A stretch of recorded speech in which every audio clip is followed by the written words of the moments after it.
Hola, el menú de hoy. 1. El presidente Bukele de El Salvador ya es oficialmente candidato para la reelección, a pesar de lo que dice la Constitución. 2.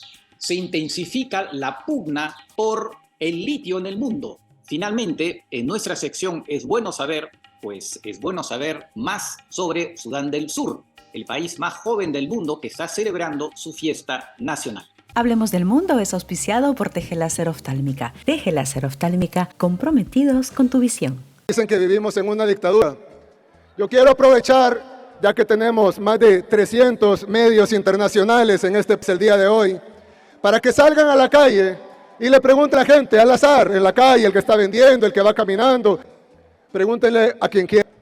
Aquí en El Salvador pueden ir a cualquier lugar, es totalmente seguro. Pueden entrar a cualquier comunidad, a cualquier barrio, a cualquier colonia, a cualquier cantón, a la hora que quieran. Acaban de escuchar al presidente Bukele, que ya es oficialmente candidato a la reelección. Y esto, como les dije, es contrario a la Constitución. Pero claro, obtuvo una resolución favorable en el Tribunal Constitucional que interpretó el texto a su manera. Es decir, el presidente Bukele se sitúa más o menos con el expresidente Evo Morales, ¿no? Que también, como no se podía presentar a la reelección a un cuarto mandato en su momento, el año 2019, pues obtuvo del Tribunal Constitucional una resolución que decía, no, el señor sí tiene todo el derecho de presentarse nuevamente a un nuevo mandato. Así que en la derecha podría ser Bukele, si se quiere, algunos dicen que no, pero en fin, podría ser la derecha, y desde la izquierda el señor Evo Morales hizo lo mismo. Un poco lo mismo desde ambos lados del espectro político. Ahora, efectivamente, el señor Bukele es muy popular. Todo el mundo lo sabe, alrededor del 90% de opiniones favorables, y esto tiene que ver naturalmente con la lucha contra la inseguridad y en particular contra las maras y otros grupos de crimen organizado.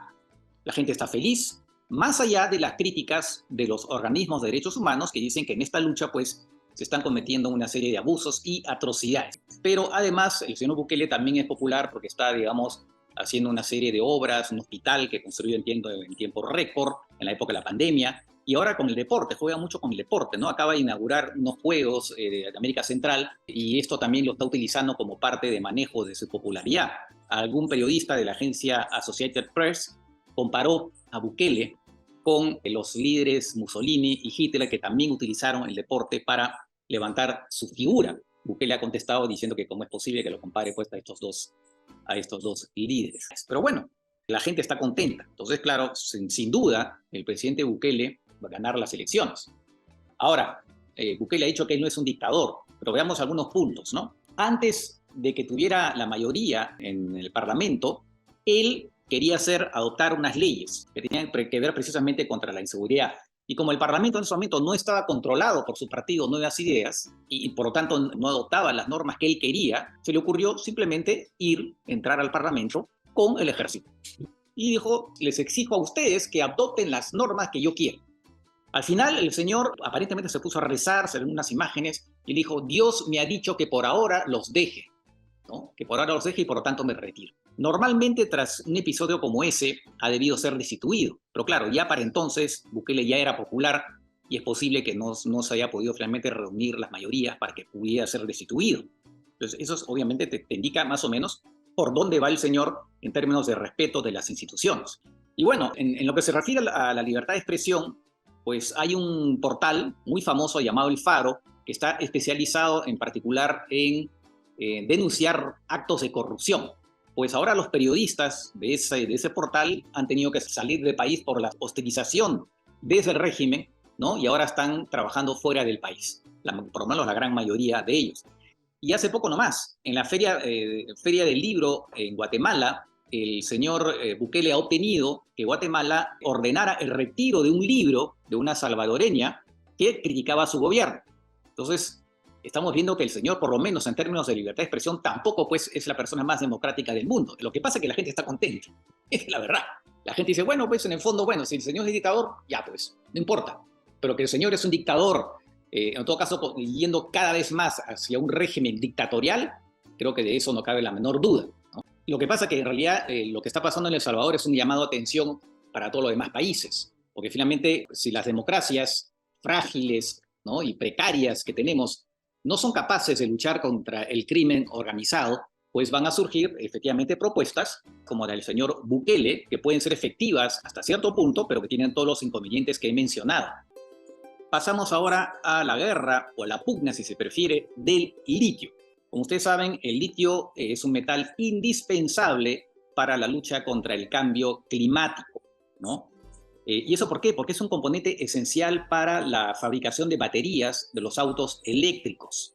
Se calcula que el 20% de las emisiones de gases de efecto invernadero se deben precisamente a los automóviles, más o menos. Y eso hace que ya varios países tienen metas para dirigirse hacia un parque automotor integrado totalmente o en gran parte por autos eléctricos en reemplazo de los autos actuales que funcionan con gasolina. La Unión Europea, por ejemplo, ya tiene una meta para el 2035 donde ya se prohíben los autos de combustión por gasolina. Estados Unidos tiene una meta menos ambiciosa y China también, pero igual metas. Entonces hay una carrera contra el tiempo para fabricar autos eléctricos, lo que implica también, por lo tanto, una carrera por conseguir el litio. Aparentemente ahora no hay la cantidad de litio suficiente para abastecer toda la demanda que se va a dar en los próximos años. Según el Financial Times, se supone que hay 24 explotaciones de litio y se necesitan más o menos 59 más. O sea, falta bastante.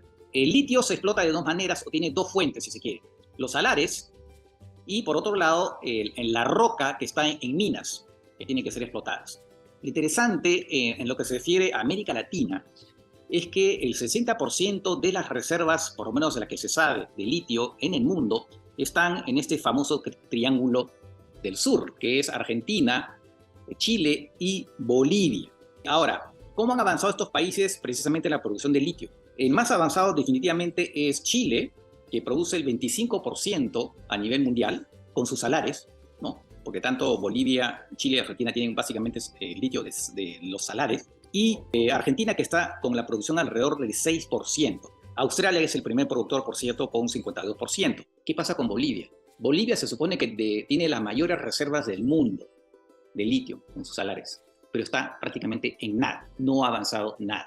Recién ahorita acaba de firmar con una empresa china y una empresa rusa unos contratos para explotar litio y ellos están esperanzados en una nueva tecnología, porque en los salares el litio se explota bajo el sistema de salmueras, como ustedes ven aquí en la foto, ¿no? Que se deja descansar, ¿no? La sal, si se quiere, y al cabo de 2 años y medio finalmente se puede extraer el litio. Hay una nueva tecnología que llaman de extracción directa que permitiría en unas horas solamente extraer el litio. O sea, sería un avance espectacular. Ahora, esa tecnología ya existe, efectivamente, pero todavía no ha sido desarrollada a gran escala. Y eso es lo que hace dudar a muchos en Bolivia sobre efectivamente va a ser viable esa esperanza que tiene el gobierno boliviano, ¿no? De finalmente lograr producir, disparar, si se quiere, en año y medio, ¿no? La producción, algo que no ha hecho durante décadas. Vamos a estar muy atentos porque efectivamente sería pues un gran triunfo por parte del gobierno boliviano si lo logra. Y finalmente, hay dos puntos adicionales que sería bueno remarcar.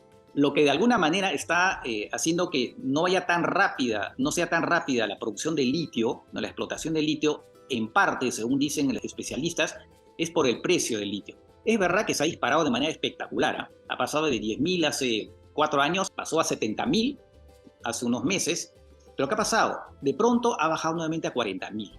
Es que el precio es muy volátil, entonces muchas empresas mineras un poco que dudan un poco en meterse en el negocio, a pesar de las perspectivas, ¿no? Que se ven bastante amplias. Tal vez porque, entre otras razones, no solamente por la volatilidad, sino también porque aparentemente podría surgir una nueva tecnología a partir de sodio y ya no de litio. Pero eso todavía está en veremos. El hecho concreto es que algunos están más bien proponiendo que los gobiernos incentiven, mediante ventajas tributarias en particular, a las minas para que se metan a más minas. Hay minas, por supuesto, que están en negocio, pero hay otras que están ahí como mirando, ¿no? Vamos a ver qué pasa, ¿no? Entonces, un poco incentivarlas a través de beneficios en particular de tipo tributario. Ahora, los fabricantes de automóviles no quieren esperar un posible embotellamiento o falta de litio para poder seguir produciendo automóviles. Entonces, ¿qué están haciendo? Están yendo a conversar directamente con los productores de litio para firmar contratos a largo plazo y asegurarse así la provisión. pero obviamente a un precio que es el precio actual, más o menos alrededor, una franja de precio que se más o menos parecía al precio actual. Es un poco arriesgado igual, porque ¿qué pasaría si la producción de litio se dispara efectivamente a través de todas las medidas que están adoptando? Entonces el precio comienza a bajar. O eventualmente el sodio entra a tallar como nuevo elemento para las baterías. Entonces, claro, van a estar amarrados a un precio alto y más adelante, pues, van a ver que el precio está mucho más bajo. Pero es un riesgo. Dicen, no, tenemos que asegurarnos. Como dice Juan Seguro, vivió 100 años. Ford, por ejemplo, ha firmado un acuerdo en Argentina con uno de los productores de litio, ¿no? Para asegurarse desde ya. Hay que decir también que China en realidad es el principal productor de automóviles en estos momentos eléctricos, ¿no? Y finalmente, ya para cerrar este punto, el Perú tiene litio, no en salares como Bolivia, Argentina y Chile, sino en una mina, aparentemente La Roca, y está en Puno. Pero hasta ahora casi no hay exploración, no hay explotación, no hay nada. Ese es un punto en contra, porque obviamente tenemos que aprovechar esta ventana de oportunidad, como les dije. Por ahí puede aparecer otra tecnología y de repente aquí en unos 10 años el litio ya no va a ser tan necesario y habremos perdido otra vez el tren, ¿no? Para obtener unas mayores riquezas para el país. Pasamos ahora a nuestra sección Es bueno saber, y es bueno saber un poco más de Sudán del Sur, el país más joven. Se independizó en 2011 porque antes formaba parte de Sudán, una guerra civil, y al final se firmó la paz en 2005 y la guerra continuó todavía un poco, pero en 2011 finalmente se obtuvo la independencia. Se calcula que más o menos 2 millones de personas murieron en ese conflicto. Hay que decir que Sudán del Sur es un país de manera aplastante es cristiano, ¿no? Mientras que Sudán de manera aplastante es musulmán. Claro, entre otras cosas es una diferencia, y también por supuesto temas étnicos, ¿no? Y justamente desde el punto de vista étnico, en 2013 estalló una guerra civil entre sobre todo las dos principales etnias, la Dinka y la Nuer. En 2018 hay un acuerdo de paz que firman el señor Salva Kiir, actual presidente, que pertenece precisamente a la etnia Dinka, y el señor Riek Machar, que es actual vicepresidente, que pertenece a la etnia Nuer. El 2020 finalmente se logra formar un gobierno de unidad nacional. En realidad es un acuerdo que se mantiene, pero a duras penas, porque finalmente los enfrentamientos lamentablemente continúan, ¿no? Algunos dicen que el presidente Salva Kiir de alguna manera está instrumentalizando a otras etnias contra el grupo del señor Machar, es decir, de los Nuer, ¿no? Y hay que decir también que en este triste episodio el Papa tenía un papel bastante importante. En 2019 él los recibió a ambos líderes, e incluso tuvo un gesto absolutamente, digamos, increíble, ¿no? Se arrodilla y les besó los pies. Y por supuesto además diciéndoles, oigan, tienen que llegar a la paz, ¿no? Esto fue el 2019.